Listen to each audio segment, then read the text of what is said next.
what does anger mean and how and why people get angry? Unlike popular belief, not all anger is bad. Not all anger is screaming and shouting and being aggressive and violent. That's not what anger is.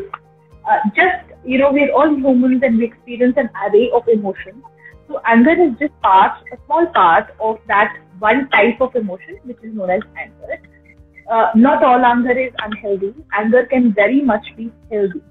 Okay. Now, how to differentiate between healthy anger and unhealthy anger? Okay.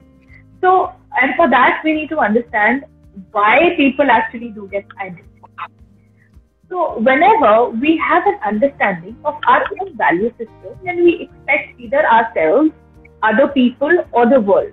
So, as humans, हम अपने ऊपर भी गुस्सा हो सकते हैं, हम दूसरे के ऊपर भी गुस्सा हो सकते हैं, और हम दुनिया और समाज के ऊपर भी गुस्सा हो सकते हैं, है ना? तो जब हमारे वैल्यू सिस्टम और हमारी अंडरस्टैंडिंग के हिसाब से चीजें नहीं हो रही होती हैं, and we think that things are out of our guideline and out of our control, we get the emotion or feeling of anger. Okay? Now, to differentiate between healthy and unhealthy, healthy anger ये होता है कि एक normal सा स्वभाव है, एक normal सा इमोशन है कि हमारे मन के मुताबिक things don't go the way we planned or we like, we get upset, we get angry, and that's about it. Okay? We show that in terms of annoyance. We would probably sometimes snap, sometimes get frustrated or irritated, and sometimes question, sometimes feel extremely powerless, sometimes would want to portray that we are very powerful, hence may raise our voice, and this happens few times and some. But when the expression of this anger is repeated frequently in an intensity, which is not conducive to the trigger that we have, then we realize that anger is somewhat unhealthy anger, because it is counterproductive, which means that it is not solving any purpose in my life, but बजाय वो thought कर रहा है, हमारे relationship पे negative असर डाल रहा है, हमारे स्वास्थ्य के ऊपर असर डाल रहा है, हमारे परसेप्शन, चाहे वो हमारा खुद का परसेप्शन हो, खुद के लिए, हमारे रिलेशनशिप में हो या दुनिया के लिए परसेप्शन हो, उसको क्यूड कर रहा है, उसका जो हमारा देखने का नजरिया है उसको रियलिस्टिक नहीं रख पा रहा है, और हम अपने ही उस एंगर के परसेप्शन में जूझते जा रहे हैं और उलझते जा रहे हैं, तो इसका मतलब है कि वो एंगर अनहेल्दी है. I think कई बार हम कहते we have preconceived notion about a degree or level of anger, when it is like when your male partner is angry, so you normally rate it as like more aggressive, triggering out of ego or something, and female anger is mostly kind of get related to irritability or a kind of silent bomb, so do you see a kind of a gender differentiation between anger, like in your day-to-day experience as well, and generally I'm talking? So ऐसा लगता है because of conditioning and patriarchy that men are supposed to be masculine and women are supposed to be feminine.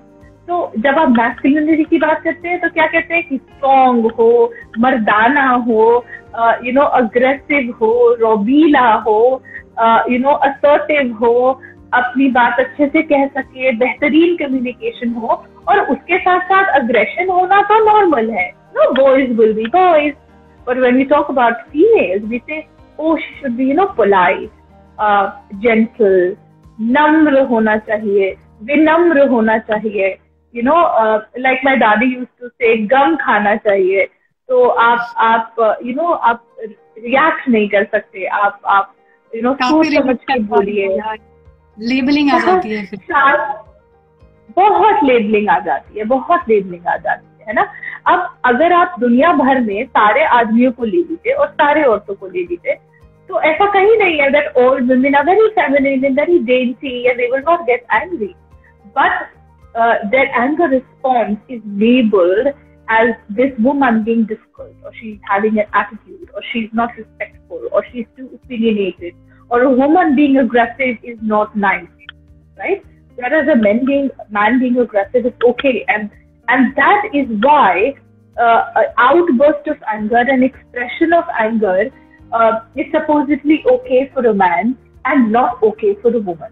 Would you like to share, like, what are some very common form of expression of anger, and what are some very unique, like very different, weird kind of expression of anger? One of the most common expression of anger in couples is chup ho jana, not communicating, withdrawing communication, sleeping in the other room, banging doors, refusing food, or overeating, right? I don't know if you remember this scene from this movie called Dil Dhadakne Do, where Shefali Shah, saw that Anil Kapoor is flirting with another woman in their anniversary. She was deeply hurt, and of course she was angry, and she went and she ate a lot of pastries and stuffed her, chest with food. And emotional eating is one of the things that people do when angry, because they're not able to resolve their discomfort around anger, and therefore they eat. So these are some of the very common things that, of course, abusing, and these are the silent forms of expression of anger. Then comes the extreme forms, where there is abusing, where there is, hitting your own self out of frustration and anger, or even hitting your partner. We're not going to go into the details of violence and aggression, because that would come under abuse. But there are multiple ways in anger is expressed. Anger is also expressed silently when you imagine, in your head what you can do, because you're so angry and you cannot express it, you're suppressing it. But in your head, you're imagining multiple situations in which you मैं ये सोच रही हूँ, ये होता तो मैं ये भी बोल सकती थी, ये भी बोल सकती थी, ये भी बोल सकती थी. You're so angry, you keep imagining, and you're smiling because it happens to all of us. Exactly, true. So how do you kind of, one is that how can you prevent your such kind of overreaction, or kind of how can you prevent a very kind of a stinky situation in this kind of, happening? So the first and foremost is that you obviously can't control the other person, right? How they are responding is A, not your responsibility, and B, you cannot change the other person. So your primary responsibility is how you react and how you respond to a partner who has gotten angry. Now, if it is a one-off incident, I'm talking if it is a one-off incident, and like the example that you gave, that they probably didn't mean to, but they did get a little angry and aggressive, and I in turn also did get aggressive. So A is that you take responsibility, you accept that, you are not okay with the kind of reaction or overreaction that you did give. You take responsibility of that, and then you alter it in understanding why you did what you did. The simple reason that, as I said in the beginning, that sometimes it's absolutely fine if these are things that happen sometimes. Okay, so there is a difference in blame and responsibility, right? Responsibility is when you realize that, okay, I am responsible for my behavior, and probably this is not who I am, and this is not the way I would like to react in future. So maybe the next time my husband, my partner, my husband, whosoever, my girlfriend, boyfriend, live-in partner, whosoever reacts like this, I will withdraw myself from the situation. Amidst too much of we time, I think it's very important to carve out that me time, that private space. Is there more to it, Snigdha? Is there something more that we can carve out, a me time which brings back sanity to us?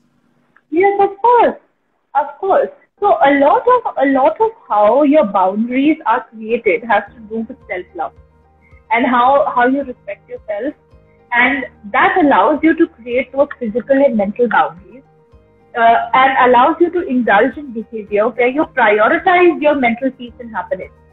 You keep your self-care, as primary and is important. Now, when a lot of the time, especially because of the gender conditioning we have, a lot of the times women are told and they're conditioned to believe that they cannot be their own priority. They have to be selfless, they have to be pyar ki babies, or they are the karta bharta of the family, and they have to take care of everything. But that's not it. And why just women? Even men, patriarchy affects them badly too. Imagine a 7-8-year-old child growing up with the sense of belief that he's the caretaker of the family and the bread earner, that he's the sole provider and protector of the family. And that's so wrong. That's so wrong. Imagine that person doesn't want to grow up and work their ass off for 10 hours a day. Maybe he just wants to be a house husband, and he has a great partner who's able to provide. Don't you think that will be a more equitable, and a more equality-based relationship than a man being forced to work when he doesn't want to and have skills to? So the idea is to create that boundary where you're practicing self-love, so that you're able to create that balance in your relationship, where you prioritize your peace and happiness, where you're able to say no to what you want to and when you want to, without a sense of guilt or without a sense of, feeling bad about letting the other person down or letting yourself down. Also, having realistic expectations from yourself and from others, and functioning within those realistic expectations, and also having flexibility around your relationship and around